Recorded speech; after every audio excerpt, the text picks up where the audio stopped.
Hello बच्चों, आइए प्रश्न को देखते हैं। एक संकर क्रॉस का प्रयोग करते हुए प्रभाविता नियम एवं विसंयोजन नियम की व्याख्या कीजिए।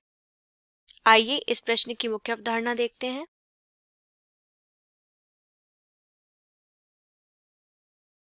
मेंडल के वंशागति के नियम। आइए इस प्रश्न का उत्तर देखते हैं। मेंडल ने अपने संकरण प्रयोगों के पश्चात जो निष्कर्ष निकाले उन्हें मेंडल के आनुवंशिकता के नियम कहते हैं। पहला नियम, प्रभाविता का नियम। मेंडल के अनुसार जब एक जोड़ा विपरीत लक्षणों को धारण करने वाले दो शुद्ध जनकों के मध्य संकरण कराया जाता है, तब केवल प्रभावी लक्षण ही संतति में प्रदर्शित होता है। दूसरा नियम, जिसे कारकों या युग्मकों के पृथक्करण विसंयोजन का नियम भी कहते हैं। इनके अनुसार लक्षण कारकों के सजातीय जोड़ों में जब युग्मक बनाते हैं तब वे पृथक हो जाते हैं और इनमें से एक कारक ही एक युग्मक में पहुंचता है। इस नियम को युग्मकों की शुद्धता का नियम भी कहा जाता है,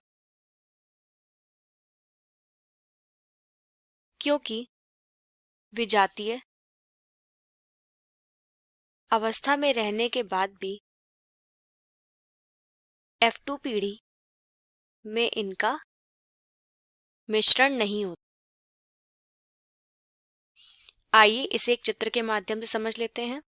दिए गए संकरण में लंबे पौधे जो संयुग्मजीय हैं, यानी ये शुद्ध जनक हैं, इनका संकरण बौने पौधे शुद्ध जनक से कराया जाता है। इसे जनक पीढ़ी कहा जाता है।